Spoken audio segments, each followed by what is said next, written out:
Chaque samedi, nous faisons du sport ensemble, mon mari et moi. Aujourd'hui, mon mari ne m'a pas calculé. Aujourd'hui, je vais vous parler du lâcher prise. Donc, nous faisons notre marche rapide comme chaque samedi. Et je lui pose la question, on s'arrête où? Parce qu'à un moment donné, il a commencé à courir. Donc, sans me prévenir. Et donc, je lui dis, on s'arrête où? Puisque effectivement, on était censé à un moment donné, un samedi, et on avait prévu de reprendre effectivement la course entre deux marches. Il a commencé à courir et je lui ai demandé, on s'arrête où? Parce que comme moi, je veux diminuer les coups sur mes genoux. Donc, je lui demande, on s'arrête où? Pas un mot. Il ne m'a pas calculé. Et c'est là que je veux parler à une femme aujourd'hui.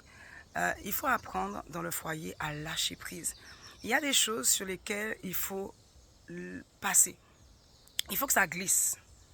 Donc, voici ma réaction. Lorsque j'ai vu qu'il n'a pas répondu, et vraiment, vous allez voir que ça va diminuer énormément les tensions. Ça va faire disparaître les tensions. Dans votre mariage, vous serez plus épanoui et ça va aussi aider à la communication, justement, efficace. Par la suite, on verra. Il faut pouvoir lâcher prise et simplement avancer et communiquer pour comprendre ce qui s'est passé. Ma réaction, je ne lui ai rien dit. J'ai posé la question 2 fois, aucune réponse. Donc, je me suis dit, bon, sûrement il est dans l'effort, comme en ce moment il a une petite grippe qui veut vraiment l'attaquer, le fatiguer.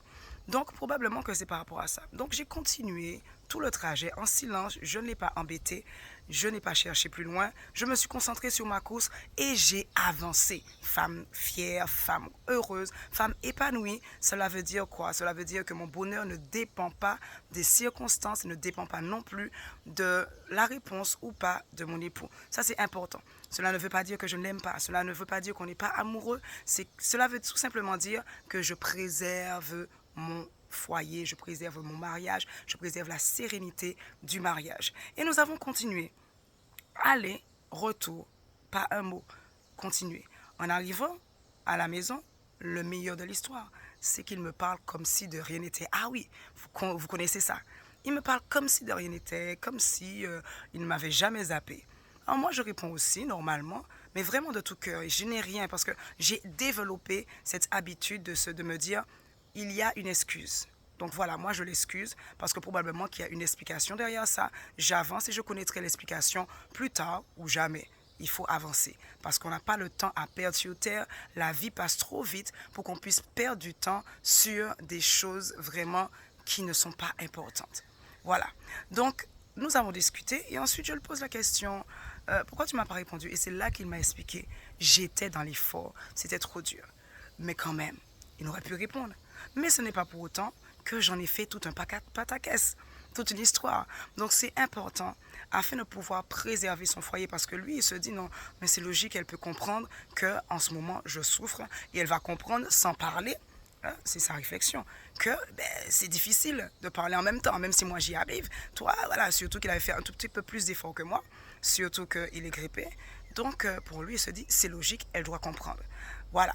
Donc, c'est clair que ce n'est pas forcément la meilleure façon de réagir, parce que le silence aussi est un langage non verbal qui détruit aussi les foyers, mais le fait de lâcher prise sur certaines choses, sur tout ce qui pourrait vraiment gâter la relation, ça permet de pouvoir avancer avec sérénité.